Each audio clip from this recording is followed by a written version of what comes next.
सरिता ठेले पर मिर्च के गर्मा गर्म पकौड़े बनाकर बेचने लगती है और उसके पिताजी भी उसके पास खड़े होकर आवाज लगाते हैं। आइए आइए, गर्मा गर्म मिर्ची के पकौड़े खाइए, एक बार खा कर तो देखिए। बारिश के मौसम में गर्मा गर्म मिर्च के पकौड़े, मजा ही आ जाएगा। तीखी मिर्च के पकौड़े वाली। सरिता अपने बूढ़े माता पिता के साथ रहा करती थी। उसके पिता बाजार में ठेला लगाकर सब्जियां बेचा करते थे। वो लोग काफी ज्यादा गरीब थे। एक बार सरिता अपने पिताजी के लिए खाना लेकर आई और उन्हें खाना देते हुए कहने लगी, लीजिए पिताजी, थोड़ी देर मैं यहाँ पर खड़ी हो जाती हूँ, तब तक आप खाना खा लीजिए, वरना आपकी तबीयत बिगड़ जाएगी। हाँ बिटिया, मुझे पता है कि तू मुझे समय पर खाना खिलाए बिना माने की नहीं। अच्छा ठीक है, तू ठेला देख ले, मैं खाना खा लेता हूँ। सरिता के पिताजी खाना खाने लगते हैं। तभी वहाँ पर सब्जी ले रही एक बूढ़ी औरत सरिता को ध्यान से देखे जा रही थी। सरिता ने उसे सब्जी दी और कहा, अरे आंटी, ये रही आपकी सब्जियाँ। और कहाँ खो खो से गई है आप, कुछ बोलती क्यों नहीं? बेटे, तुम्हारे पिताजी से मुझे बात करनी है, वो खाना खा रहे हैं, बस आते ही होंगे। ये लीजिए आ गए। अच्छा पिताजी, अब आप देखिए, मैं चलती हूँ, माँ घर पर अकेली होगी, मैं घर जाकर उनकी मदद करवा देती हूँ। ठीक है बिटिया, जरा संभल कर जाना। सरिता ऐसा कहकर वहाँ से चली जाती है। तब वो बूढ़ी औरत बोलती है, भाई साहब, आपकी बेटी बहुत ही सुंदर है। मेरा एक लौता बेटा है, वो साहूकार के यहाँ नौकरी करता है। उसके लिए मुझे आपकी बेटी बहुत पसंद आई है। अगर आप कहें तो हम आपके घर रिश्ता लेकर आना चाहते हैं। अरे हाँ बहन जी, क्यों नहीं, यह तो बड़े सौभाग्य की बात है। इस तरह ममता सरिता का रिश्ता लेकर उसके घर आ जाती है और जल्दी ही दोनों की बात पक्की हो जाती है। फिर शादी हो जाती है और सरिता अपने ससुराल आ जाती है। शादी के दूसरे ही दिन उमेश साहूकार के यहाँ नौकरी पर जाने के लिए तैयार हो रहा था और वो अपनी पत्नी सरिता से बोलता है, सरिता, जरा मेरे हिसाब की कॉपी तो ला देना, मेरे कमरे में ही रखी है। हाँ जी, अभी ला कर देती हूँ। सरिता पढ़ी लिखी नहीं थी। वो कमरे में जाती है तो उसे 3-4 कॉपियाँ मिलती है और वो गलत कॉपी उठाकर ले आती है। उमेश भी उसे लेकर वहाँ से चला जाता है। उमेश के जाने के बाद सरिता ने सारे घर का काम किया, फिर अपनी सास के पास आई और बोली, माँ जी, घर का सारा काम हो गया है, अब क्या करना है आप बता दीजिए। अच्छा बेटा, अब तू आराम कर। अरे माँ जी, क्या हुआ आपको, आप ठीक तो है ना? क्या बताऊँ बेटा, ये बुढ़ापा भी बड़ा अजीब है, मेरे पैरों में बड़ा दर्द हो रहा है आज। मैं आपके पैरों में बाम लगाकर मालिश कर देती हूँ, आपको आराम मिल जाएगा। सरिता ने अपनी सास के पैरों में बाम लगाया और उसकी मालिश की। उसकी सास बहुत खुश हुई और उसे बहुत सारा आशीर्वाद दिया और बोली, तेरे जैसी बहू भगवान सबको दे, कितनी अच्छी है तू, ऐसा लगता है कि जैसे मैं बहू नहीं बल्कि बेटी घर में लेकर आई हूँ। फिर जब शाम को उमेश घर आया तो आते ही सरिता पर चिल्लाने लगा और बोला, तुमसे एक काम कहा था, वह भी ढंग से नहीं कर सकती तुम। मुझे गलत कॉपी दे दी तुमने और सेठ ने मुझे कितना डांटा, पता है तुम्हें? अजी, वहाँ पर 3-4 कॉपियाँ रखी थी, मुझे समझ नहीं आया कि कौन सी देनी है, तो मैं यही ले आई। आपको तो पता है ना कि मुझे पढ़ना लिखना नहीं आता है, माफ कर दीजिए, इस वजह से मुझसे गलती हो गई। हाँ मुझे पता है, पता नहीं क्यों माँ ये अनपढ़ लड़की उठाकर मेरे घर ले आई। उमेश ऐसा कहकर अंदर चला जाता है।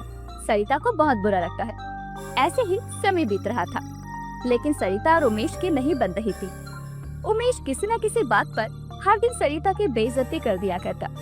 कुछ दिन बीत गए। एक दिन की बात है, उमेश काम पर जाने के लिए बैठा था।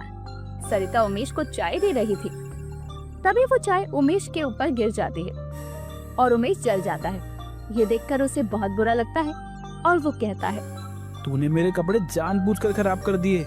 माँ, बस बहुत हो गया, अब मैं इस पागल औरत के साथ और नहीं रह सकता। मुझे इसे किसी भी कीमत पर छुटकारा चाहिए। जब मैं शाम तक घर आऊँ तो ये अनपढ़ औरत मेरे घर में नहीं होनी चाहिए।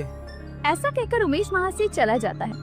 उमेश के जाने के बाद सरिता अब अपनी सास से कहती है, माँ जी, हमारी शादी को लगभग 6 महीने बीत चुके हैं, लेकिन हम दोनों के बीच कोई भी सामंजस्य नहीं है, कुछ भी ठीक नहीं हुआ है। और आज तो उन्होंने जो कहा उससे मेरा दिल भी पूरी तरह से टूट गया। अब मैं उनके साथ और नहीं रहना चाहती, मैं अपने घर वापस जा रही हूँ। हो सके माँ जी तो मुझे माफ कर देना।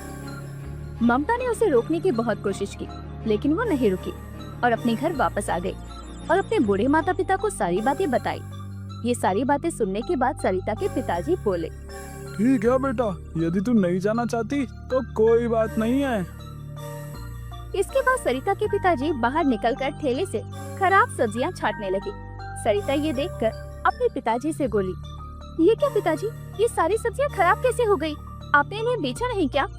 बेटा तुझे तो पता है बारिश शुरू हो गई है, बारिश में सब्जियों में कीड़े लगने लग जाते हैं, इसलिए सबसे ज्यादा कोई नहीं खरीदता है, बस इसीलिए खराब हो गई।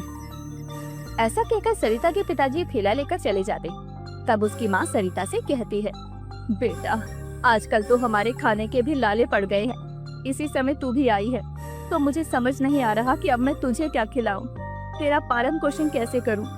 सरिता को अपने मायके की हालत सुनकर बहुत दुख होता है। वो शाम तक अपने कमरे में बैठी हुई कुछ सोचती रहती है। उसके बाद शाम को अपने माता पिता के पास बाहर कमरे में आती है और कहती है, पिताजी मैं कह रही थी कि बारिश के मौसम में लोगों को तीखी मिर्च के पकौड़े बहुत पसंद आते हैं।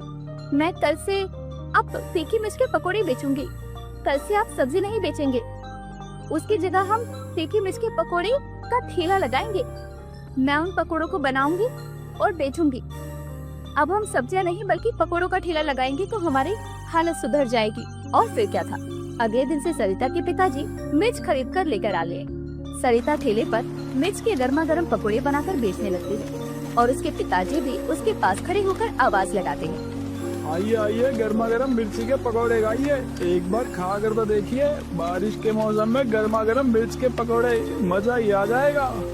सरिता के पिताजी की आवाज सुनकर काफी सारे लोग वहाँ जमा हो जाते हैं और एक ग्राहक कहता है, अरे भाई तुम सच कह रहे हो, इस बारिश के मौसम में तो तीखी मिर्च के पकौड़े की बात ही अलग है। लाओ लाओ जरा मुझे भी एक प्लेट खिला दो। फिर क्या था, सरिता ने उस व्यक्ति को मिर्च के पकौड़े दिए। फिर एक एक करके ढेर सारे ग्राहक इकट्ठा होने लगे। देखते ही देखते सारे तीखी मिर्ची के पकौड़े बिक गए और सरिता भी ये बात देखकर खुश हुई और अपने पिताजी से बोली, पिताजी कल से आपको ज्यादा मिर्ची लानी होगी क्योंकि तीखी मिर्च के पकौड़े लोगों को बहुत पसंद आ रहे हैं। हाँ बेटी तू सही कह रही है, कल से मैं मंडी से ज्यादा मिर्च लेकर आऊंगा। देखते ही देखते सरिता की तीखी मिर्च के पकौड़े मशहूर हो गए और उसका ठेला बहुत बढ़िया चलने लगा। दूसरी तरफ एक दिन उमेश अपने घर आया। वो बड़ा उदास था और उदासी से अपनी माँ को कहने लगा, माँ सेठ जी ने आज मुझे काम से निकाल दिया। लेकिन ऐसा क्यों बेटा, तू तो सालों से उनके पास काम कर रहा है, फिर उन्होंने तुझे निकाल क्यों दिया है?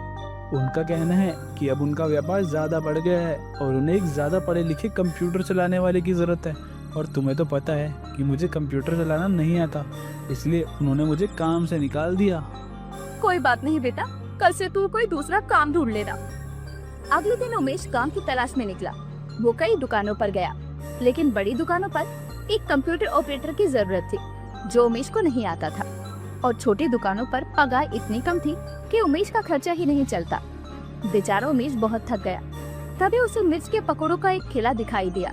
अब उमेश ने सोचा, इस तीखी मिर्ची के पकोड़े के ठेले पर कितनी भीड़ है, वैसे तीखी मिर्च के पकोड़े की खुशबू तो बड़ी अच्छी आ रही है, चलो मैं भी एक प्लेट खा लेता हूँ, मेरी जेब में भी ये 20 रुपए का नोट पड़ा है। अब उमेश उस ठेले पर जाता है और कहता है, जरा मुझे भी एक प्लेट तीखी मिर्च के पकोड़े देना। ये सुनकर सरिता ने एक प्लेट पकोड़े लगाए और उमेश को देने लगी। तब उमेश ने सरिता को और सरिता ने उमेश को देखा। सरिता ने उमेश को देखकर अपना सर नीचे झुका लिया और उमेश पकोड़े लेकर वहाँ से हट गया। शाम को उमेश घर आया और अपनी माँ को सारी बातें सुनाई। उसकी माँ बोली, बेटा सरिता बहुत अच्छी लड़की थी, तूने उसकी कदर नहीं की और अपने घमंड में उसे छोड़ दिया। शायद भगवान ने इसलिए तुझे सबक सिखाने के लिए तेरी नौकरी तुझसे छीन ली है। उमेश को अपनी माँ की बातें बिल्कुल सही लगती हैं। धीरे धीरे उमेश हर दिन उदास रहने लग जाता है और बेरोजगार होने की वजह से उनके घर में भी बहुत तंगी के हालात आ जाते हैं। एक दिन उमेश की माँ सरिता के पास पहुँची और उसे सारी बातें बताई। सरिता को ये सुनकर अच्छा नहीं लगा। अगले दिन उमेश और उसकी माँ बैठकर चाय पी रहे थे। तभी सरिता आई और बोली, माँ जी आप बिल्कुल चिंता मत कीजिए, मेरे पकोड़े का ठेला बहुत अच्छा चल रहा है, इसलिए घर का जितना भी खर्चा है वो मैं खुद चलाऊंगी। ये कुछ पैसे लाई हूँ, रख लीजिए, मैं आती रहूंगी। ऐसा कहकर सरिता जाने लगी। तब उमेश बोला, रुक जाओ सरिता, क्या अपने पति को माफ नहीं करोगी? मुझसे बहुत बड़ी भूल हो गई जो मैंने तुम्हारी कदर नहीं की। तुम सचमुच बहुत अच्छी हो और मैं इसलिए नहीं कह रहा हूँ कि तुम हमारे घर का खर्च चलाओ, बल्कि इसलिए कह रहा हूँ कि मुझे सचमुच एहसास है कि मैंने तुम्हारे साथ गलत किया था। अब मुझे छोड़कर मत जाओ, प्लीज रुक जाओ। अपने पति की बात को सुनकर सरिता को अब अपने पति पर दया आ गई और वो वहीं रुक जाती है। फिर उमेश और सरिता दोनों मिलकर सीखे मिर्च के पकोड़े का ठेला लगाते हैं और इस तरह सरिता अपने मायके और ससुराल दोनों का खर्चा उठाती है और उसके जीवन में भी सब कुछ ठीक हो जाता है।